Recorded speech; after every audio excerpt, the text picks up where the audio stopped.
భర్త మహాశయులకు విజ్ఞప్తి. సో ఇప్పుడే సినిమా చూసొచ్చా. ఈ సినిమా రవణ ప్రీవియస్ సినిమాలతో కంపేర్ చేస్తే బెటర్ సినిమానే, కానీ కష్టమే.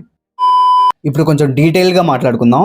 ఎప్పుడైతే టైటిల్లో మాస్ మహారాజా అని తీసేశారో అప్పుడే ఆయనలో మార్పు మొదలైంది అని అర్థమైంది. సినిమా చాలా ఫ్లాట్గా స్టార్ట్ అవుతుంది. ఫస్ట్ 15-20 మినిట్స్ అలా వెళ్తూ ఉంటుంది. దెన్ ప్లాట్ని ఇంట్రడ్యూస్ చేస్తారు. అక్కడ నుంచి మెల్లిగా ఫన్ జనరేట్ అవ్వడం స్టార్ట్ అవుతుంది. నీ అమ్మ కరెక్ట్గా ఫ్లో అందుకుంటుందిరా అన్నప్పుడు కట్ చేస్తే పాటలు వస్తాయి. నాకు ఈ మామూలు ఇరిటేషన్ రాలేదు. ఆ తర్వాత చాలా మంచి ఫన్ ఎపిసోడ్స్ పడతాయి.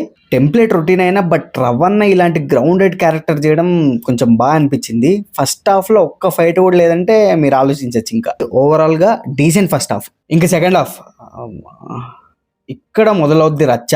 సెకండ్ హాఫ్ లో ఏది వర్కౌట్ అవ్వాల నాకు. కామెడీ, డ్రామా, ఎమోషన్, క్లైమాక్స్ ఏది.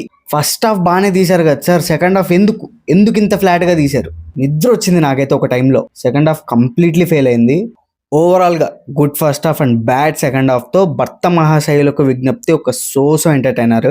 అసలు ఎందుకు సంక్రాంతికే రావాలని చుట్టేస్తారు సినిమాని. పోనీ సంక్రాంతికి వచ్చింది, రిజల్ట్ ఏమైనా మారుద్దా?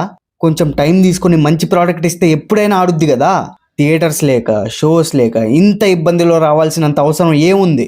ఈ సినిమానే కాదు, ఎవరైనా ఎందుకంత తొందర? హాఫ్ బేక్డ్ ప్రోడక్ట్స్ తో సంక్రాంతికి వచ్చేస్తే సినిమా ఆడుద్దా? ఈ సినిమా ఇంకొంచెం టైం తీసుకుని ఉంటే ఖచ్చితంగా బెటర్ ప్రోడక్ట్ అయ్యేది. ఈ సంక్రాంతి గోల్ ఏంటో నాకు అర్థం కాదు. ఈ సినిమాకి మనం ఇచ్చే రేటింగ్ 2/5. రవణ, నీలో మార్పు స్టార్ట్ అయింది. ఇది కంటిన్యూ చేయి, కొంచెం టైం తీసుకొని చెయ్యి, సెట్. మీరు చూసారా? మీకు ఎలా అనిపించిందో కింద చెప్పండి.